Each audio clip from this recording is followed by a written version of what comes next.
the news dropped like a bombshell, echoing through the usually calm halls of Formula One. Lewis Hamilton, after what many called a disastrous first season with Ferrari, decided to stick with Riccardo Adami as his engineer for 2026. It wasn't just an announcement, it was a statement, a defiance of expectations, and a quiet nod to a future that felt very uncertain. People had expected a shakeup, a clear sign that Hamilton was ready to demand changes after a season that saw him battling more with his car than with his rivals. But no, the partnership would continue, leaving many scratching their heads. The immediate reaction was swift and brutal. A well-known F1 journalist, someone usually measured in his words, went public with a scathing assessment. He declared without hesitation that the Ferrari SF-25 deserved a special place in hell.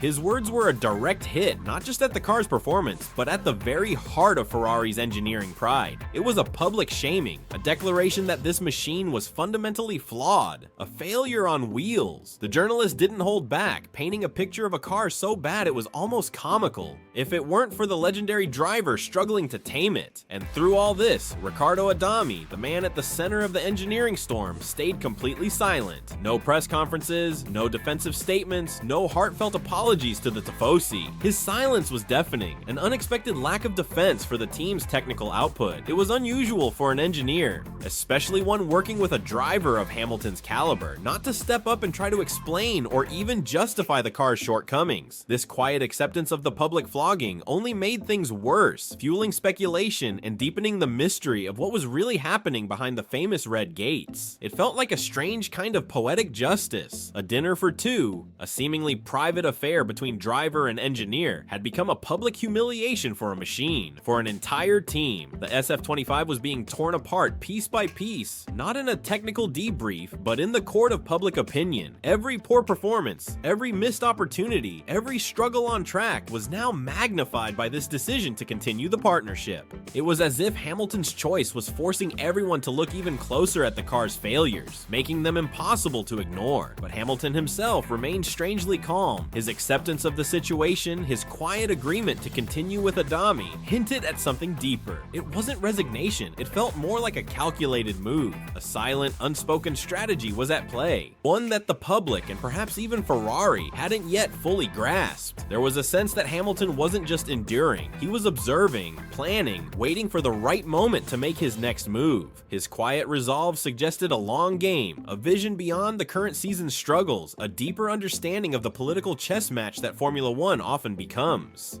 He wasn't just a driver, he was a strategist, and his current position, though challenging, seemed to be part of a larger plan. Before we continue with the rest of this story, make sure to subscribe to the channel and tell us where you are watching from in the comments below. Your support helps us bring you more in-depth analysis and behind-the-scenes stories from the world of Formula One.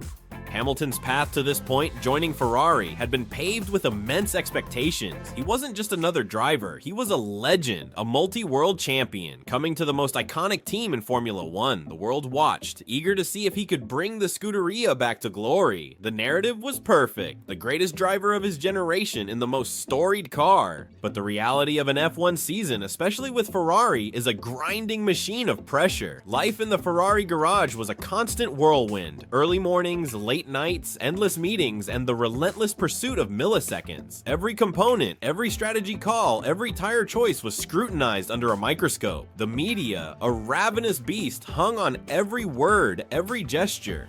Maranello itself, a place steeped in racing history, could feel both inspiring and suffocating. The weight of Enzo Ferrari's legacy, the Tifosi's passionate demands, it all pressed down, creating an atmosphere unlike any other team. For Hamilton, used to the calm efficiency of Mercedes, it was a different beast altogether. The tensions accumulated quickly. The SF-25, the car he was meant to champion, consistently underperformed. It wasn't just slow, it was unpredictable, a beast that refused to be tamed. Hamilton, known for his ability to adapt and extract performance from any machine, found himself struggling in a way he hadn't in years. Race after race, the car's limitations were glaring. There were weekends where strategic errors from the pit wall cost him crucial points, moments where mechanical failures left him stranded, watching rivals pull away. Each setback chipped away at his confidence, and visibly at his patience. The media, instead of focusing on the car's inherent flaws, often spun narratives about Hamilton's adaptation.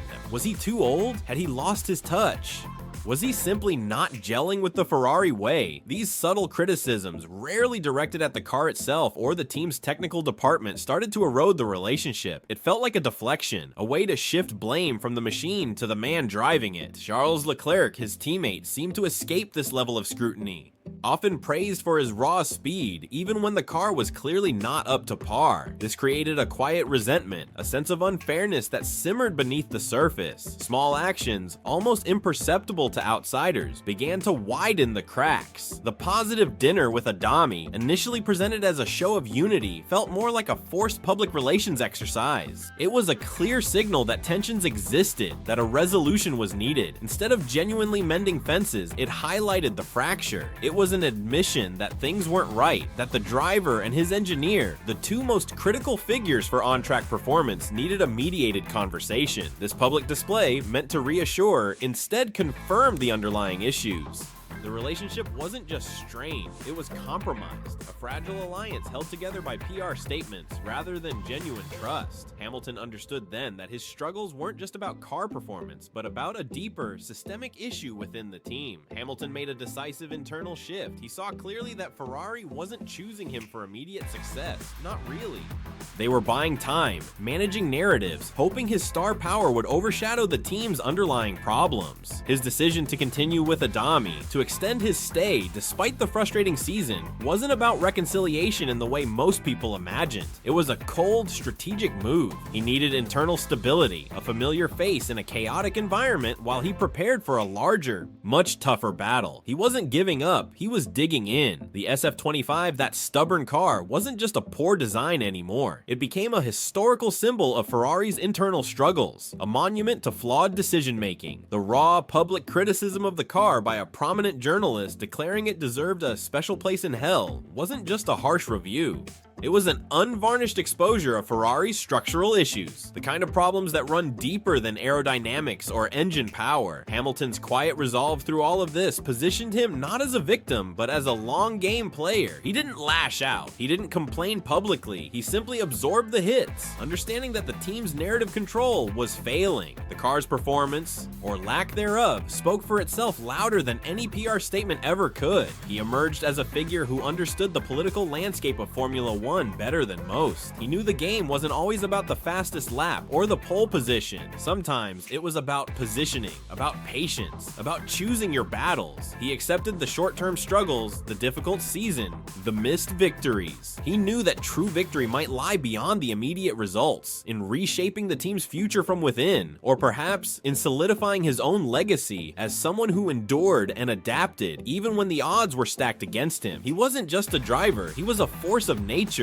learning to navigate a very different kind of storm. Ferrari, meanwhile, faced the stark reality of its choices. The SF-25, with its unfulfilled promise and its public shaming, would forever be a haunting reminder. It was a tangible representation of a year where expectations crashed against reality. It showed the world that even the greatest driver couldn't overcome fundamental flaws in engineering and strategy. The team had brought in a legend, hoping for a miracle, but instead, they exposed their own weaknesses. The car was a physical manifestation of their strategic missteps, a symbol of a team struggling to find its way.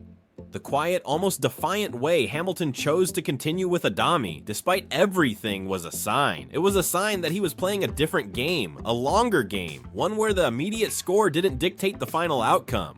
He wasn't just looking at the next race, he was looking at the next era. He was looking beyond the car, beyond the team, to what he could still achieve. 2026 will not be about speed, it will be about who Ferrari is truly willing to follow.